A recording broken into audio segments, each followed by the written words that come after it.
السلام علیکم ورحمۃ اللہ وبرکاتہ۔ الحمد للہ رب العالمین والعاقبۃ للمتقین، الصلاۃ والسلام علی سید الانبیاء والمرسلین وعلی آلہ وصحابہ اجمعین، اما بعد فاعوذ باللہ من الشیطان الرجیم، بسم اللہ الرحمن الرحیم۔ ما سلککم فی سقر قالوا لم نک من المصلین فویل للمصلین الذین هم عن صلاتهم ساہون۔ صدق اللہ و مولانا رسولہ النبی الامین المکین الکریم وعلی آلہ الشاہدین والشاکرین والحمد للہ رب العالمین۔ تقریر کا آغاز کرنے سے پہلے ہم اور آپ مل کر گنبد خضراء میں آرام فرمانے والے آقا حضور پرنور شفیع یوم النشور جناب احمد مجتبی محمد مصطفیٰ صلی اللہ علیہ وسلم کی بارگاہ گوہربار میں درود و سلام کا ہدیہ نشاور کریں۔ پڑھیے بآواز بلند، اللہم صلی علی محمد وعلی آل محمد وبارک وسلم صلی علیہ الصلاۃ والسلام علیک یا رسول اللہ صلی اللہ علیہ وسلم۔ اور ایک مرتبہ بلند آواز سے نبی اور آل نبی کی بارگاہ میں درود و سلام کا ہدیہ نشاور کریں، اللہم صلی علی محمد وعلی آل محمد وبارک وسلم صلی علیہ الصلاۃ والسلام علیک یا رسول اللہ صلی اللہ تعالیٰ علیہ وسلم۔ شاعر کہتا ہے کہ جس دل میں تیری یاد ہے وہ دل شاد ہے آباد ہے۔ اے باری تعالیٰ، اے رب العزت، جس دل میں تیری یاد ہے وہ دل شاد ہے آباد ہے، جو دل تیری یاد سے غافل رہا، جو دل تیری یاد سے غافل رہا ناشاد ہے برباد ہے۔ شاداب کے یعنی سبزہ ہرا بھرا، شاداب کے معنی، اور آباد رہنا، اور اللہ کے ذکر سے ہی دل آباد رہتا ہے، اور اللہ کے ذکر سے غافل ہونا دل کو کیا کرتا ہے؟ برباد کرتا ہے۔ تو زندگیوں کا چین، دلوں کا چین، سکون کس میں ہے؟ اللہ تبارک و تعالیٰ کے ذکر میں ہے، اللہ تبارک و تعالیٰ کی عبادت میں ہے، اللہ تبارک و تعالیٰ کے نمازوں کے ادا کرنے میں ہے۔ جیسا کہ آپ لوگ جانتے ہیں کہ اس جمعہ میرے تقریر کا عنوان جو ہے نماز چھوڑنے کا عذاب کیا ہے، وعیدیں کیا ہیں، ترک صلاۃ پر وعیدیں کیا ہیں، اس کے متعلق میں آپ کے سامنے یہ دوسرا جمعہ ہے بیان کرنے کے لیے کھڑا ہوا ہوں۔ اللہ تبارک و تعالیٰ قرآن مجید فرقان حمید میں ارشاد فرماتا ہے، میں نے پچھلے جمعہ یہ آیت پڑھی ہے، اعوذ باللہ من الشیطان الرجیم، بسم اللہ الرحمن الرحیم، ما سلککم فی سقر قالوا لم نک من المصلین۔ یعنی قیامت کے دن لوگ پوچھیں گے تو تمہیں کیا بات دوزخ میں لے گئی، تو وہ بیان کریں گے، وہ بولیں گے کہ ہم نماز نہیں پڑھتے تھے۔ یعنی کون سی چیز تمہیں جہنم میں لے گئی؟ تو وہ کہیں گے کہ جہنم میں لے جانے والی چیز یہ ہے کہ ہم بے نمازی تھے، نماز نہیں پڑھتے تھے، یہی عمل ہمارا ہم کو جہنم میں لے کر گیا۔ دوسری آیت سورہ معاون کی میں نے آپ کے سامنے پڑھی ہے، فویل للمصلین الذین هم عن صلاتهم ساہون۔ تو ان نمازیوں کے لیے خرابی ہے جو اپنی نماز سے بھولے بیٹھے ہیں، ان نمازیوں کے لیے کیا ہے؟ خرابی ہے جو اپنے نماز سے بھولے بیٹھے ہیں۔ یہاں پر دیکھیں کہ ایک تو ذکر نمازیوں کا کر رہے ہیں، ان نمازیوں کے لیے خرابی ہے، نماز پڑھنے والوں کے لیے کیا خرابی ہے؟ جو اپنے نماز سے بھولے بیٹھے ہیں۔ یہاں پر علماء کرام بیان کرتے ہیں کہ ہر طرح کے چور ہوتے ہیں، چوری کرنے والے، اور نماز کا بھی چور ہے، نماز کا بھی چور ہے۔ یعنی صحیح سے رکوع نہیں کرتا، صحیح سے سجدے نہیں کرتا، نماز کے ارکان صحیح سے ادا نہیں کرتا، تو نماز پڑھنے کے باوجود بھی ان کی نماز ان کے لیے کیا ہے؟ خرابی ہے۔ ان کی نماز ان کے لیے کیا ہے؟ خرابی ہے۔ جب ہم نماز صحیح طریقے سے ادا کرتے ہیں، احادیث کریمہ میں آیا ہے کہ وہ نورانی شکل میں آسمانوں کی طرف جا کر وہ نماز ہمارے لیے دعا کرتی ہے کہ تو نے مجھے صحیح طریقے سے ادا کیا، نماز اس نمازی کے لیے دعا کرتی ہے۔ اور نماز میں چوری کرنے والا، ڈنڈی مارنے والا، نماز ایک کالے شکل میں، سیاہ شکل میں جا کر اس کے لیے بد دعا کرتی ہے، کیونکہ اس نے نمازوں کو صحیح طریقے سے ادا نہیں کیا۔ ہوتا ہے نا کہ رکوع میں جاتے ہیں، رکوع میں جانے کے بعد کھڑے ہوتے ہیں، صحیح سے کھڑے بھی نہیں ہوتے، فوراً سجدے میں چلے جاتے ہیں۔ ایک سجدہ کرتے ہیں، ایک سجدہ صحیح سے مکمل نہیں ہوتا تو فوراً دوسرے سجدے میں کیا کرتے ہیں؟ چلے جاتے ہیں۔ یہ نماز میں جلدی کرنا، نماز میں جلدی کرنا، ارکانوں کو صحیح ادا نہیں کرنا، تو ایسے نمازی کے متعلق بیان کیا گیا ہے کہ وہ نماز کا چور ہے، وہ نماز کو صحیح طریقے سے ادا نہیں کرتا۔ یہی آیت قرآن کریم فرقان حمید میں ہے کہ تو ان نمازیوں کے لیے خرابی ہے جو اپنے نماز سے بھولے بیٹھے ہیں۔ یعنی نماز سے بھولے بیٹھے ہیں مطلب کیا؟ اس سے مراد کہ نماز کو کس طرح ادا کرنا چاہیے، کس خشوع و خضوع کے ساتھ پڑھنا چاہیے، ان کو اس چیز کا علم نہیں، بھولے بیٹھے ہیں، تو نماز ان کے لیے کیا ہے؟ خرابی ہے۔ تو آج نماز چھوڑنے کا عذاب سزا میں آپ کے سامنے بیان کرنے کے لیے کھڑا ہوا ہوں۔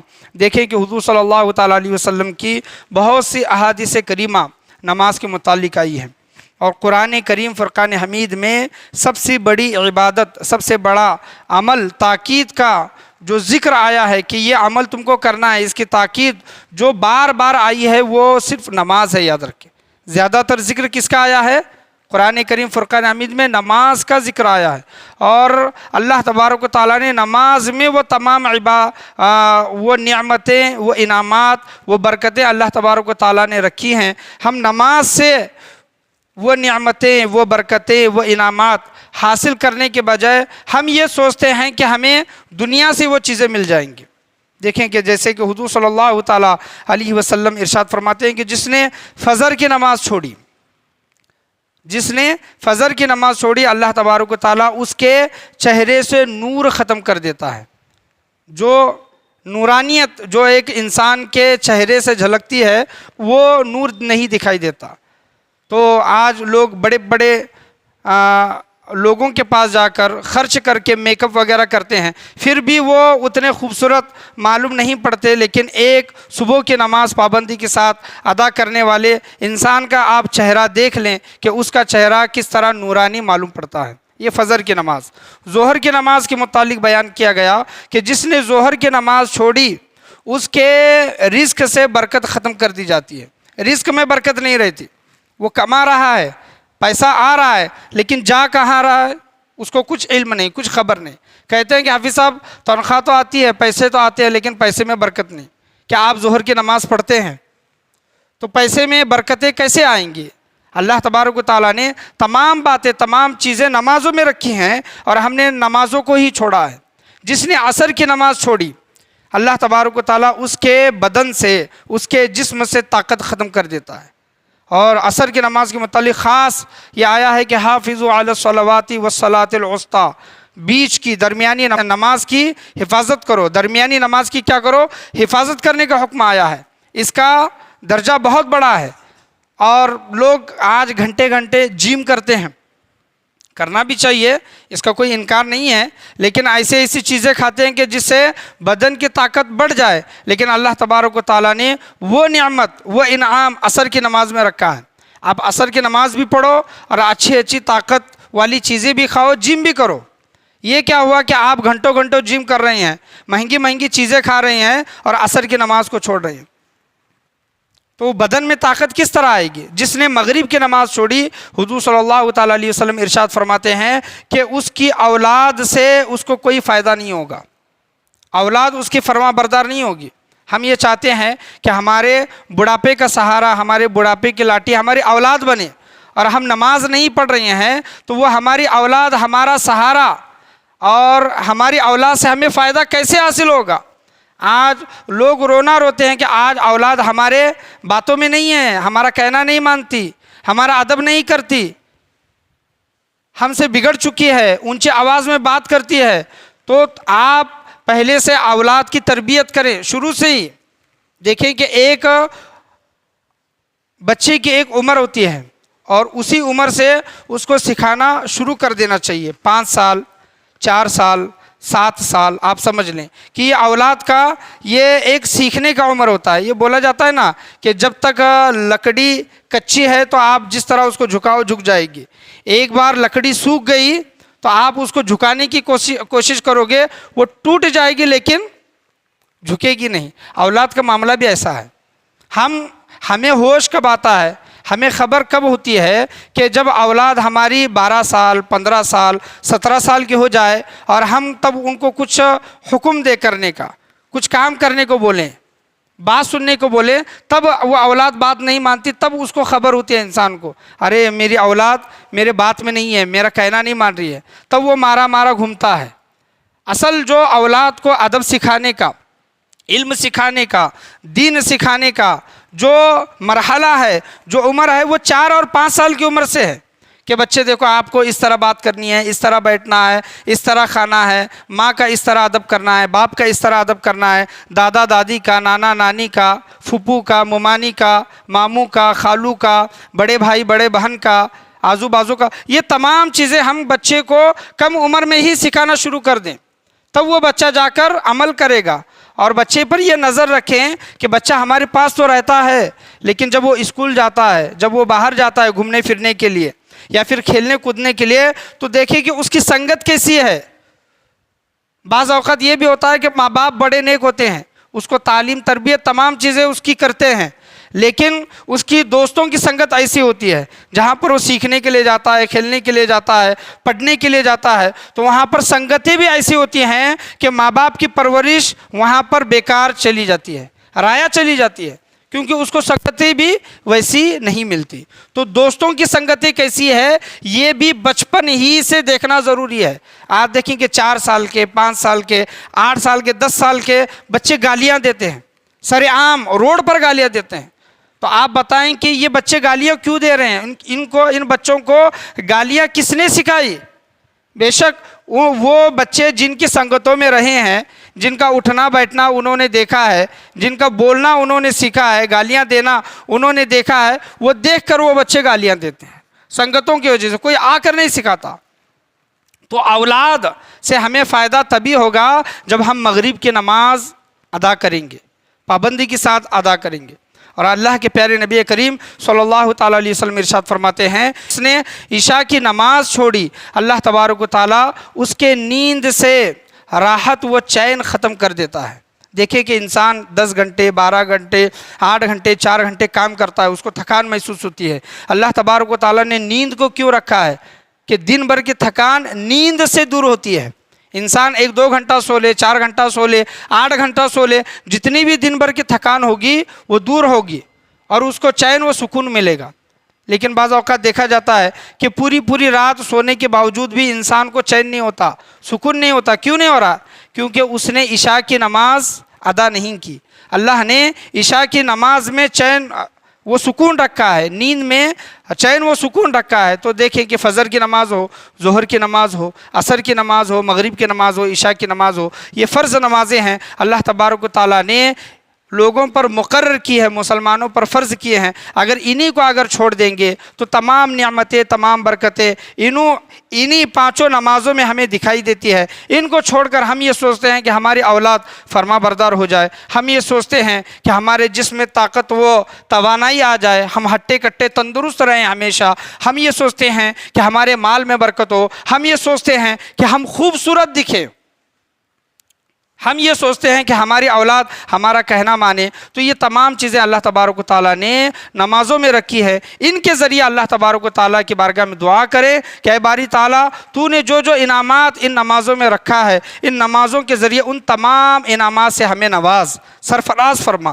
دعا مانگے اللہ کی بارگاہ میں۔ اور نماز پڑھنے کے بعد یاد رکھیں کہ نماز پڑھنے کے بعد فوراً جو انسان دعا مانگتا ہے، اللہ تبارک و تعالیٰ نماز کے صدقے میں اس کی اس دعا کو کبھی بھی رد نہیں فرماتا، اس کی دعا قبول ہوتی ہے نماز کے ذریعے۔ بعض اوقات دیکھا جاتا ہے کہ نماز جیسے ہی سلام پھرتے ہیں، فرض نماز کے بعد جو دعا کی قبولیت کا جو وقت ہوتا ہے وہ فرض نماز کے بعد ہوتا ہے۔ بعض اوقات لوگوں کو یہ بھی دیکھا جاتا ہے کہ ثانی دعا تو دور کی بات، ثانی دعا میں بیٹھنا تو دور کی بات، پہلی دعا میں بھی لوگ نہیں بیٹھتے۔ جس طرح سلام پھیرے تو ہوا، ان کا مسجد سے واسطہ ہی ختم ہو گیا۔ ارے بھائی آپ نے 2 رکعت 4 رکعت 3 رکعت جو عبادت کی ہے، فرض نماز اللہ کی بارگاہ میں پڑھی ہے، سربا و سجود کیا ہے، کچھ آپ کو چاہیے نہیں چاہیے؟ کچھ نہیں چاہیے دنیا کا، کچھ بھی نہیں چاہیے، سمجھ لیں کہ اللہ نے آپ کو تمام چیزوں سے نوازا ہے، تو آپ یہ تو چاہیں گے کہ نہیں کہ میں نے جو 2 رکعت نماز پڑھی ہے، 3 رکعت نماز پڑھی ہے، 4 رکعت نماز پڑھی ہے، کم سے کم وہ تو قبول ہو اللہ کی بارگاہ میں، اس کے لیے تو دعا کرے۔ تو دعا کے لیے آج لوگوں کے پاس وقت نہیں ہے۔ ہاں آج یہ دیکھا جاتا ہے کہ کہیں پر اجتماع ہے، کبھی کہیں پر پروگرام ہے، اور کبھی کبھار یہ بولا جائے کہ وہاں پر دعا ہو رہی ہے تو چلے، تو وہ جاتے ہیں لوگ 10 کلومیٹر 8 کلومیٹر 2 کلومیٹر دور جا کر اس دعا میں شامل ہوتے ہیں۔ یہ بری بات نہیں ہے، میں اس کا انکار نہیں کرتا، اجتماعی دعا بھی ہونی چاہیے، لیکن ایک دعا آپ خود بھی کر سکتے ہیں۔ نماز کے بعد اللہ کی بارگاہ میں ہاتھ اٹھا کر دعا کر سکتے ہیں، یا پھر امام صاحب جو عربی میں جو دعا مانگ رہے ہیں اس پر آپ آمین کہیں گے تو اس نماز کے ذریعے اللہ تبارک و تعالیٰ بے شک آپ کی دعاؤں کو کیا کرے گا؟ قبول فرمائے گا۔ تو نمازوں کو پابندی کے ساتھ ادا کریں۔ یاد رکھیں کہ بہت سے ایسے لوگوں پر نماز چھوڑنے کی وجہ سے نہیں، نماز میں سستی کرنے کی وجہ سے ان پر عذاب آیا ہے، اللہ نے ان کی گرفت فرمائی ہے۔ انشاءاللہ کچھ واقعات میں آپ کے سامنے بیان کروں گا، لیکن دیکھیں کہ صحابہ کرام کا کیا عقیدہ تھا، کیا سوچ تھی کہ ایک انسان حضرت عمر رضی اللہ تعالیٰ عنہ کے بارگاہ میں آیا اور کہنے لگا کہ امیر المؤمنین، ایک شخص ہے جو مجھ سے قرض مانگتا ہے۔ کیا کرتا ہے؟ قرض۔ تو آپ بتائیں میں اس کو قرض دوں کہ نہیں؟ تو حضرت عمر نے کہا کہ پہلے یہ دیکھو کہ وہ 5 وقت کی نماز پڑھتا ہے کہ نہیں۔ اس انسان نے ایسا ہی کہا۔ ایک دن اس کو دیکھا کہ وہ نماز پڑھتا ہے کہ نہیں، تو پتہ یہ چلا کہ وہ نمازیں ادا نہیں کرتا۔ حضرت عمر کے پاس وہ آیا اور کہنے لگا کہ وہ نمازیں نہیں پڑھتا، تو حضرت عمر نے کہا کہ اس کو قرض ہرگز نہ دو۔ جو اللہ تبارک و تعالیٰ کو دھوکہ دے سکتا ہے، یقیناً وہ تمہیں بھی دھوکہ دے گا، یقیناً وہ تمہیں بھی دھوکہ دے گا۔ اللہ کو دھوکہ کوئی بھی نہیں دے سکتا۔ لیکن ایک مثالی طور پر حضرت عمر نے بات بتائی ہے کہ ایک ہوتے ہیں لوگوں کے حقوق، ایک ہوتے ہیں اللہ کے حقوق۔ یعنی اللہ کا حق یہ ہے کہ ہم نماز پڑھیں، زکوٰۃ دیں، روزہ رکھیں، حج کریں، نیک اعمال کریں۔ تو حضرت عمر نے کہا کہ جو اللہ کے حق ادا نہیں کرتا، جو اللہ کے حق ادا نہیں کرتا، وہ قرض لینے کے بعد تمہارا حق ادا کیسے کرے گا؟ تو لہٰذا ایسے انسان کو کیا کرو؟ قرض ہرگز نہ دو۔ زواجر مکاشفۃ القلوب میں ایک واقعہ آیا ہے، حضرت موسیٰ علیہ السلام، بنی اسرائیل میں ایک عورت تھی، وہ حضرت موسیٰ علیہ السلام کے پاس آئی اور کہنے لگی کہ اے موسیٰ پیغمبر، اللہ کے نبی، اللہ کے رسول، میں نے ایک گناہ کیا ہے، میں اس گناہ کو قبول کرنے کے لیے اور آپ کو ذریعہ بنا کر اللہ کی بارگاہ میں معافی مانگنے آئی ہوں۔ تو حضرت موسیٰ علیہ السلام نے پوچھا کہ تم نے کیا گناہ کیا؟ اس عورت نے کہا کہ میں نے زنا کیا، بدکاری کی، اور اس زنا کی وجہ سے مجھے حمل ٹھہرا، میں پریگننٹ ہوئی، اور جب وہ بچہ پیدا ہوا تو میں نے اس بچے کا قتل کر دیا، کیونکہ لوگوں کو پتہ نہ چلے میں یہ گناہ کی ہوں، تو اس وجہ سے میں نے اس بچے کا قتل کر دیا اور اس کو دفنا دیا۔ تو مجھے بعد میں پچھتاوا ہوا، بعد میں افسوس ہوا کہ میں نے بہت بڑا گناہ کیا۔ دیکھیں کہ زنا یہ بہت بڑا گناہ ہے، اور زنا سے حمل ٹھہرنا یہ بھی بڑا گناہ، اور اس حمل سے زانی بچہ پیدا ہونا یہ بھی بہت بڑا گناہ، اور اس بچے کا قتل کرنا، گناہ کو چھپانا، بچے کو قتل کرنا یہ بھی بہت بڑا گناہ۔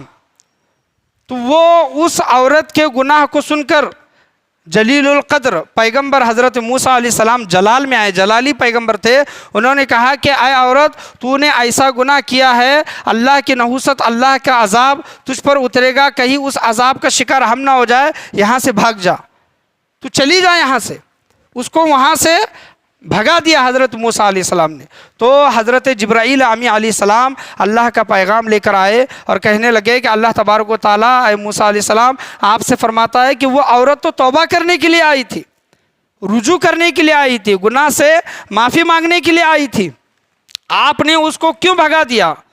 حضرت موسیٰ علیہ السلام نے کہا کہ اس نے بہت بڑے گناہ کیے ہیں۔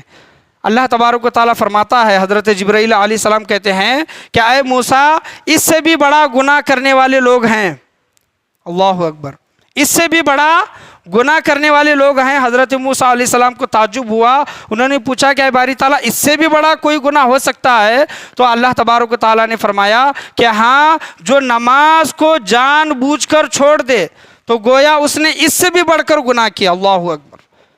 نماز ہر امت میں، ہر نبی کے دور میں فرض تھی، ہمارے اوپر بھی فرض ہے، جس طرح روزے فرض تھے۔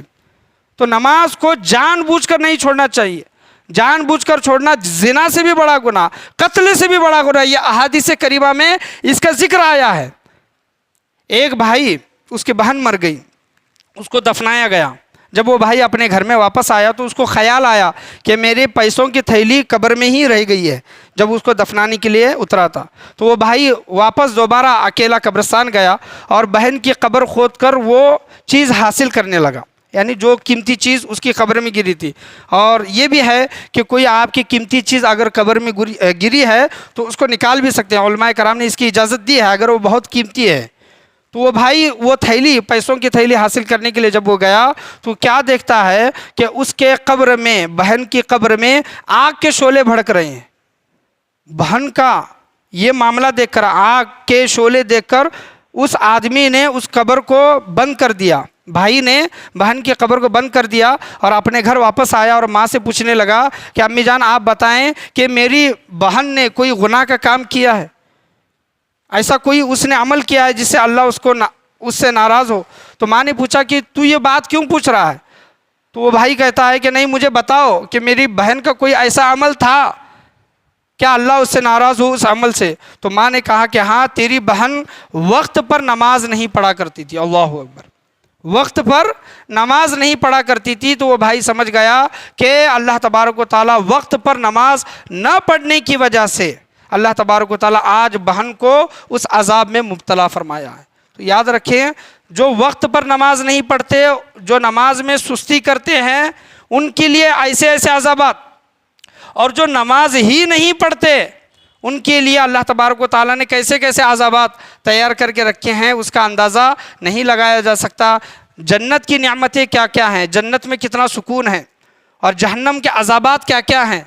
ہر ایک گناہ کے لیے اللہ تبارک و تعالیٰ نے کیا کیا عذاب تیار کر کے رکھا ہے۔ آخرت میں انشاءاللہ جہنم کے عذابات پر اور جنت کے انعامات پر کبھی اس موضوع پر میں بیان کرنے کی ضرور کوشش کروں گا۔ تو نمازیں ہمیشہ پڑھتے رہیں، وقت پر پڑھنے کی کوشش کریں۔ نمازیں قبول ہو یا پھر نہ ہو، یا اللہ تبارک و تعالیٰ فیصلہ فرمانے والا ہے۔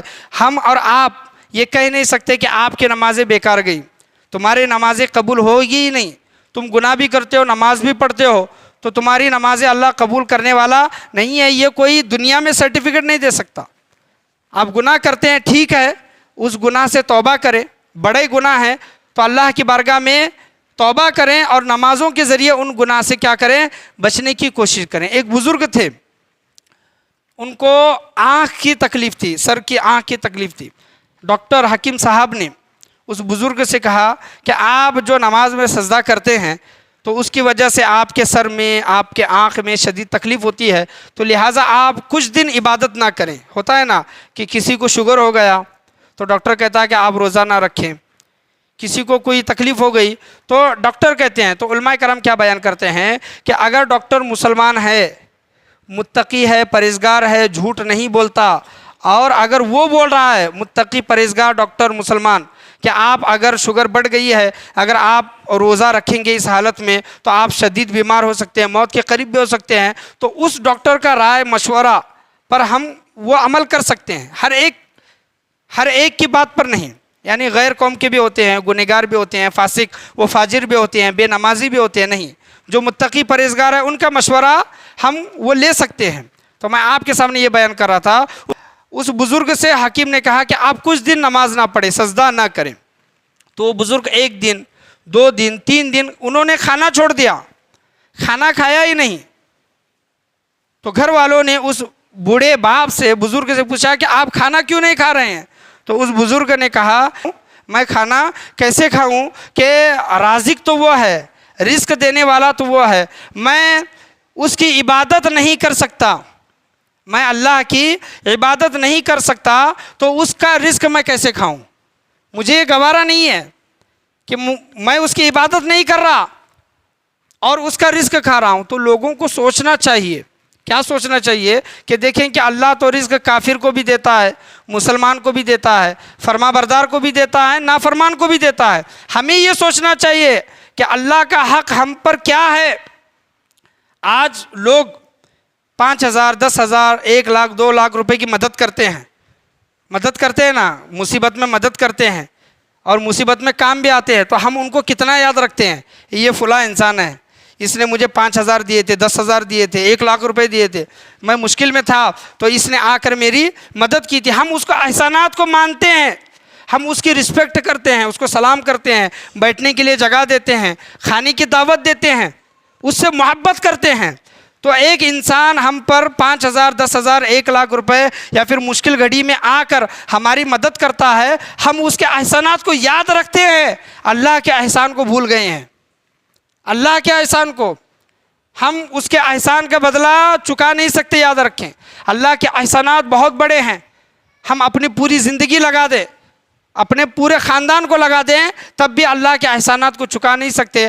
آج ایک انسان مشکل گھڑی میں آ کر اگر ہماری مدد کرتا ہے، ہیلپ کرتا ہے، پیسوں کے ذریعے یا پھر جسمانی طاقت کے ذریعے سمجھ لے مدد کرتا ہے، تو ہم اس کو یاد رکھتے ہیں۔ اللہ تبارک و تعالیٰ نے ہمیں پیدا کیا، مسلمان گھرانے میں پیدا کیا، سنی صحیح العقیدہ گھر میں پیدا کیا، نبی کا چاہنے والا، بزرگان دین سے محبت کرنے والے گھر میں ہم کو پیدا کیا، ہم اللہ کے احسانات کو بھولے بیٹھے۔ تو لوگوں کے احسان کو تو ہم نے یاد رکھا ہے، اللہ کے احسان کو بھولے ہیں۔ اللہ کا احسان اگر چکانا ہے، اللہ کا حق اگر ادا کرنا ہے، تو آپ 5 وقت کی نمازیں پڑھیں، نمازوں کو صحیح وقت پر ادا کریں، بے شک اللہ تبارک و تعالیٰ آپ سے راضی ہو جائے گا۔ آخر میں 2-3 باتوں پر ذکر کر کے آپ کو توجہ دلا کے، فکر دلا کے انشاءاللہ میں اپنی تقریر کو ختم کروں گا کہ دیکھیں کہ آپ اپنے بچے سے، اپنی بیوی سے، اپنے ماں باپ سے، عزیز و اقارب سے، اپنے دوست سے محبت کرتے ہیں۔ اگر کیا آپ یہ چاہیں گے کہ ہمارا دوست دنیا کے آگ میں جلے؟ کیا آپ یہ چاہیں گے کہ میری اولاد ہو یا پھر بیوی بچے ہوں یا پھر ماں باپ ہوں، رشتہ دار ہوں، کیا آپ یہ چاہیں گے کہ دنیا کے آگ میں یہ جلیں؟ آپ گھر جائیں، گھر جانے کے بعد اگر آپ کا بچہ ہے، بیوی ہے، ماں باپ ہے یا پھر عزیز و اقارب ہے یا پھر آپ کا بہت ہی جگری دوست ہے، تو اس کا ہاتھ آپ اس طرح پکڑ لیں اور یہ سوچیں کہ میں یہ ہاتھ دنیا کے آگ میں جلنا چاہیے کیا نہیں چاہیے؟ تو آپ کا دل یہ بولے گا، آپ یہ خود یہ بولیں گے کہ میں اس ہاتھ کو کبھی بھی دنیا کی آگ میں نہیں جلانا چاہوں گا۔ آپ نرم ہاتھ اپنے بچے کا پکڑ لیں۔ اگر آپ اپنے بچے سے محبت کرتے ہیں، بیوی سے، ماں باپ سے، عزیز و اقارب سے، دوست سے محبت کرتے ہیں، تو ان کا ہاتھ پکڑ لیں اور سوچیں کچھ دیر کے لیے، یہ ہاتھ میں دنیا کے آگ میں جلنا پسند نہیں کرتا، تو قیامت کے دن یہ ہاتھ یا پھر یہ جسم جہنم کے آگ میں جلے گا، میں یہ کیسے پسند کروں گا؟ تو ہرگز جو کوئی جس سے محبت رکھتا ہے ہرگز یہ پسند نہیں کرے گا کہ یہ دنیا کی آگ میں جلے۔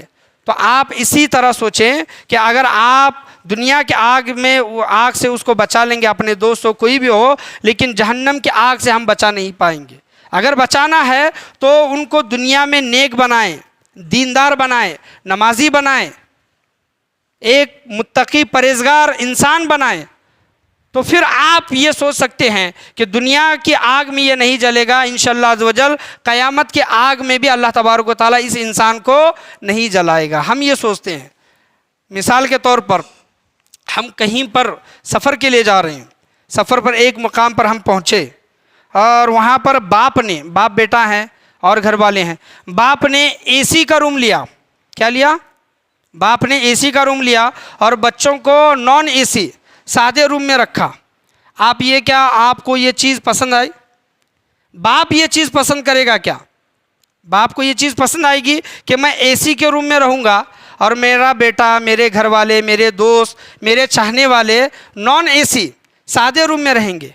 ہرگز یہ کوئی پسند نہیں کرے گا۔ وہ تو یہ چاہے گا کہ مجھے جیسا سکون مل رہا ہے، جیسا مجھے روم ملا ہے، ویسا ہی روم یا پھر اے سی کا روم، ویسا ہی سکون میرے اور میرے گھر والوں کو ملے۔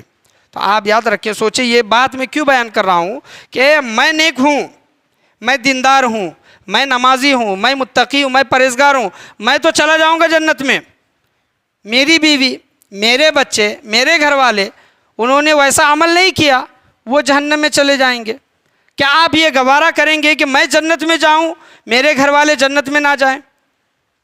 دنیا میں یہ معاملہ ہو سکتا ہے، لیکن آخرت میں یہ معاملہ ہرگز نہیں ہوگا کہ آپ جو بھی آپ کو کرنا ہے اس دنیا ہی میں کرنا ہے، جو بھی کرنا ہے اس دنیا ہی میں کرنا ہے۔ جس طرح ہم اپنے آپ کی فکر کرتے ہیں کہ مجھے کسی چیز کی تکلیف نہ ہو، مجھے کوئی کسی چیز کا غم نہ ہو، مجھے ہر چیز اچھی ملے، تو آپ گھر والوں کے لیے بھی ویسی ہی چیز سوچیں اور ان کے لیے فکر کریں کہ جس طرح میں عمل کر رہا ہوں میرے بھی گھر والے اسی طرح عمل کرنے کی کیا کریں، کوشش کریں۔ یہ ضروری ہے، یاد رکھیں، ورنہ قیامت کے دن پچھتانا ہوگا۔ جنت میں ہم جا رہے ہوں گے، لیکن ہم اپنے پیچھے مڑ کر اگر دیکھیں گے تو ہمارے ایسے بہت سے گھر والے ہوں گے جو جہنم کے عذاب میں جلتے ہوں گے۔ ہم دنیا میں یہ گوارا نہیں کر سکتے کہ مجھے کوئی کچھ چیز اچھی ملے، میرے گھر والوں کو نہ ملے۔ ہم یہ ضرور چاہتے ہیں کہ جو چیز اچھی مجھے مل رہی ہے میرے گھر والوں کو بھی ملے۔ تو اسی طرح کی فکر آپ یہ کریں کہ اگر میں جنت میں جاتا ہوں تو میرے گھر والے بھی میرے ساتھ جنت میں جائیں۔ اگر آپ یہ فکر کریں گے تو آپ پر یہ لازم ہے، آپ پر یہ ضروری ہے۔ اللہ تبارک و تعالیٰ فرماتا ہے کنتم خیر امۃ اخرجت للناس تأمرون بالمعروف وتنہون عن المنکر، یعنی یہ امت خیر والی امت ہے، اور اس امت کی ذمہ داری یہ ہے، اس امت کی ذمہ داری یہ ہے کہ برائی سے لوگوں کو روکے، کم سے کم اپنے گھر والوں کو تو روکے اور نیکی کا حکم دے۔ برائی سے لوگوں کو روکے اور نیکی کا حکم دے، یہ ہمارے لیے ضروری ہے۔ آج دیکھا جاتا ہے کہ نماز چھوڑی جاتی ہے، کوئی فکر نہیں ہوتی، کوئی افسوس نہیں ہوتا، اور نماز چھوڑتے رہتے ہیں اور اسی حالت میں ہم مر جاتے ہیں۔ قیامت کے دن یہی عمل ہمیں جہنم میں لے کر جائے گا۔ آج شادی بیاہ کا معاملہ ہوتا ہے، میت کا بھی معاملہ ہوتا ہے، نماز کسی بھی صورت میں معاف نہیں ہے، یاد رکھیں۔ اگر آپ ٹھہر کر نماز نہیں پڑھ سکتے تو آپ بیٹھ کر نماز پڑھیں، اگر آپ بیٹھ کر نماز نہیں پڑھ سکتے تو آپ لیٹ کر نماز پڑھیں، اگر آپ لیٹ کر نماز نہیں پڑھ سکتے تو آپ بستر پر ہیں، آپ اشارے سے نماز پڑھیں، آنکھ کے اشارے سے، یعنی اس طرح آنکھ تھوڑا اونچا ہو کر قبلے کی طرف منہ کر کے آنکھ کے اشارے سے نماز پڑھنے کا حکم ہے۔ نماز تب بھی معاف نہیں ہے، یاد رکھیں۔ آج ہاتھ کو کچھ لگ گیا، پیر کو کچھ لگ گیا، تھوڑی سردی کھانسی بیماری آ گئی تو ہم یہ سمجھتے ہیں کہ ہمارے اوپر نماز معاف ہے۔ نماز کسی بھی صورت میں معاف نہیں ہے، یاد رکھیں، کسی بھی صورت میں۔ آج شادی بیاہ کا کام گھر میں ہوتا ہے، ایک شادی بیاہ اور ایک میت، یہ دو چیزیں ایسے ہیں، یہ دونوں چیزیں گھر میں آ گئی تو نماز سرے سے چلی جاتی ہے، نماز رہتی نہیں۔ یعنی مثال کے طور پر شادی بیاہ کے کام کر رہی ہیں، اور شادی بیاہ کے کام اتنے ہوتے ہیں کہ ہمیں خیال ہی نہیں ہوتا کہ نماز پڑھنی ہے۔ آپ یہ بتائیں کہ آپ کے گھر میں شادی ہے تو شادی ہونے کی وجہ سے کیا آپ پر نماز معاف ہے؟ نماز معاف نہیں ہے۔ آپ کو وقت نکال کر نماز پڑھنی ہوگی۔ آپ شادی کے لیے 1 گھنٹہ 2 گھنٹہ 1 دن 2 دن 4 دن 1 مہینہ آپ تیاری کرتے ہیں کہ نہیں کرتے ہیں؟ تو کیا اتنی تیاری اتنے گھنٹے دینے کے بعد کیا آپ 5 منٹ 10 منٹ اللہ تبارک و تعالیٰ کو نہیں دے سکتے؟ نماز کے لیے نہیں دے سکتے؟ آج دیکھا جاتا ہے، اور بہت سے کم لوگ ایسے ہیں، یہ بھی دیکھا جاتا ہے کہ دولہا نماز پڑھا رہا ہے، دولہے کے لباس میں ہے۔ ایسے بھی واٹس ایپ پر یا پھر سوشل میڈیا پر فوٹوز دکھائی دیتے ہیں کہ شادی کا دن ہے اور جو بھی نکاح خوانی ہے وہ تمام چیزیں ہوئی ہیں، اور نکاح خوانی میں جب ظہر کا وقت ہو گیا تو دولہا خود امام بن کر نماز پڑھا رہا ہے اور پیچھے اس کے لوگ نماز پڑھ رہے ہیں۔ ایسا بھی دیکھا جاتا ہے کہ دولہا اس وقت نماز پڑھ رہا ہے، تو ہمیں خوشی کے موقع پر اللہ تبارک و تعالیٰ کیوں نہیں یاد آتا؟ وہ خوشی کا وقت غم میں بدلنے کے لیے دیری نہیں لگی گی، یاد رکھیں۔ یہ تو حضور صلی اللہ تعالیٰ علیہ وسلم کا وسیلہ ہے کہ اللہ تبارک و تعالیٰ نے فرمایا کہ اے محبوب، جب تک آپ ان لوگوں کے درمیان موجود ہیں میں ان پر بڑا عذاب نازل نہیں کروں گا۔ اللہ کا بڑا عذاب ہم پر نہیں اترتا، یہ حضور صلی اللہ تعالیٰ علیہ وسلم کا فضل و کرم ہے، یاد رکھے۔ ورنہ پہلی کی امتیں طوفان میں، زلزلے میں، بندر کی شکل میں تباہ و برباد ہو گئی ہیں، ہم پر بڑا عذاب نہیں آئے گا۔ یہ اللہ تبارک و تعالیٰ کا فرمان ہے حضور صلی اللہ تعالیٰ علیہ وسلم سے، ہم پر بڑا عذاب، ورنہ ہمارے عمل تو ایسے ہیں کہ بندر سے بھی زیادہ شکل خراب ہو سکتی ہے، زلزلہ کیا زمین میں دھس سکتے ہیں، طوفان میں غرق ہو سکتے ہیں، لیکن اللہ تبارک و تعالیٰ کا فضل و کرم ہے، حضور صلی اللہ تعالیٰ علیہ وسلم کا وسیلہ ہے۔ تو شادی بیاہ کا جب معاملہ ہوتا ہے، شادی بیاہ کا جب وقت آتا ہے تو آپ کام کر رہے ہیں، بالکل ٹھیک ہے، کریں آپ کو منائی نہیں ہے، لیکن جب فجر کا وقت آ جائے، ظہر کا وقت آ جائے، عصر کا وقت آ جائے، تو آپ کو یہ لگنا چاہیے، احساس ہونا چاہیے کہ نماز کا وقت ہے، ابھی میں کام کو روک دیتا ہوں، میں نماز پڑھوں گا، 5-10 منٹ نماز پڑھ کے پھر میں اپنے کام میں لگوں گا۔ لوگ کیا کہتے ہیں، نماز سے یہ نہ کہو، لوگ کیا کہتے ہیں کہ نماز سے یہ نہ کہو کہ مجھے کام کرنا ہے، نماز سے یہ نہ کہو کہ مجھے کام کرنا ہے، کام سے یہ کہو کہ مجھے نماز پڑھنا ہے۔ اور دیگر کنٹری وغیرہ میں آپ دیکھیں کہ نماز کا جب وقت ہوتا ہے تو دکانیں اسی طرح کھول دیتے ہیں، چھوڑ کر وہ نمازیں پڑھنے کے لیے جاتے ہیں، کیونکہ ان کے اندر نماز کی اہمیت ہے، ان کو احساس ہے کہ نماز پڑھنا ہے۔ اور ہمارا معاملہ یہ ہے کہ جمعہ کا وقت آتا ہے، جمعہ کا وقت آتا ہے تو جمعہ کے دن میں بھی ہم دکانیں بند نہیں کرتے۔ مثال کے طور پر اگر دکان میں کوئی کام کرنے والا کامگار ہے تو اس سے کہتے ہیں کہ وہاں 1 بجے نماز ہے، تو جا کے پڑھ کے آ، وہاں 1:30 بجے نماز ہے، میں وہاں جاتا ہوں۔ تو کیا کاروبار نماز کے وقت کیا آپ کا کاروبار بند ہوا؟ نہیں ہوا۔ تو آپ کے کاروبار میں برکت، خیر و برکت کیسی ہوگی؟ کیا آپ آدھے گھنٹے کے لیے، 1 گھنٹے کے لیے نماز کے لیے، خاص کر جمعہ کے لیے آپ اپنے کاروبار کو، آپ اپنے دکان کو بند نہیں کر سکتے؟ آپ یہ سوچتے ہیں رزق دینے والا تو اللہ ہے، عقیدہ سب کا ہے، آپ یہ سوچتے ہیں کہ 1 گھنٹہ آدھا گھنٹہ دکان بند رہ گئی تو آپ کا کروڑوں کا نقصان ہو جائے گا۔ ہرگز نہیں ہوگا، یاد رکھیں۔ اگر آپ نماز کے لیے اپنے کاروبار کو کچھ دیر کے لیے بند کرتے ہیں، دکان کو بند کرتے ہیں، اللہ تبارک و تعالیٰ اس سے زیادہ نوازنے والا ہے، اس سے زیادہ دینے والا ہے۔ یہ کیا معاملہ ہوا کہ ہم دکان اسی طرح چالو رکھتے ہیں اور نماز پڑھنے کی ہم کوشش کرتے ہیں، جمعہ کے دن میں بھی یہ معاملہ نہیں ہوتا۔ تو غور و فکر کرنی چاہیے، لوگوں کو ایک احساس ہونا چاہیے کہ نماز کی اہمیت ہے۔ آج ہمارے کسی دوست کا یا پھر دوست کے باپ کا انتقال ہو جائے تو ہم دکانیں بند کر دیتے ہیں، کاروبار بند کر دیتے ہیں، چھٹی لیتے ہیں جاب پر سے، لیکن جب نماز کا وقت آتا ہے تو 5-10 منٹ ہم نماز کے لیے وقت نہیں نکالتے۔ شادی بیاہ کے موقع پر میں آپ سے یہ کہہ رہا ہوں کہ شادی بیاہ کے موقع پر لوگوں کی نمازیں چھوٹتی ہیں، دھڑلے سے چھوٹتی ہیں، لیکن کسی کو احساس نہیں ہوتا کہ نمازیں پڑھنی ہیں۔ ایک میت کے گھر میں بھی، کسی کے یہاں میت ہو جائے تو آپ یہ بتائیں کہ کسی کے گھر میں کوئی مر گیا، میت ہو گئی، تو میت ہونے کی وجہ سے، گھر میں مر جانے کی وجہ سے کیا بیٹے پر یا پھر باپ پر یا پھر بیوی پر یا پھر گھر والوں پر نماز معاف ہے؟ ہرگز معاف نہیں ہے، یاد رکھیں۔ اس حالت میں بھی نماز پڑھنا ہے، صبر وہ استقامت کا مظاہرہ کرنا ہے۔ آج ہم نے نمازوں کا دامن چھوڑا ہے، اسی وجہ سے ہر جگہ ذلیل و رسوا ہے۔ میں اللہ کی بارگاہ میں یہی دعا کرنا چاہوں گا کہ اللہ تبارک و تعالی ہم تمام لوگوں کو بولنے سننے سے زیادہ عمل کرنے کی توفیق عطا فرمائے۔ کسی بچے سے کسی استاد نے بہت ہی اچھا سوال کیا کہ بیٹے بتاؤ کہ کون لوگ نماز نہیں پڑھتے، کون لوگ نماز نہیں پڑھتے؟ تو اس بیٹے نے اس استاد کے سوال پر، طالب علم نے یہ جواب دیا کہ استاد جی، ایک تو کافر جو ہیں وہ نماز نہیں پڑھتے، اور جو مرے ہوئے جو لوگ ہیں وہ نماز نہیں پڑھتے، اور نہ ہم کافر ہیں نہ مرے ہوئے ہیں، جو مر گئے ہیں قبر میں دفن ہے ان کے لیے نماز معاف ہے، ان پر وہ نماز نہیں پڑھ سکتے۔ اور جو کافر ہیں، رہے کون؟ مسلمان، ایمان والے، کلمہ پڑھنے والے۔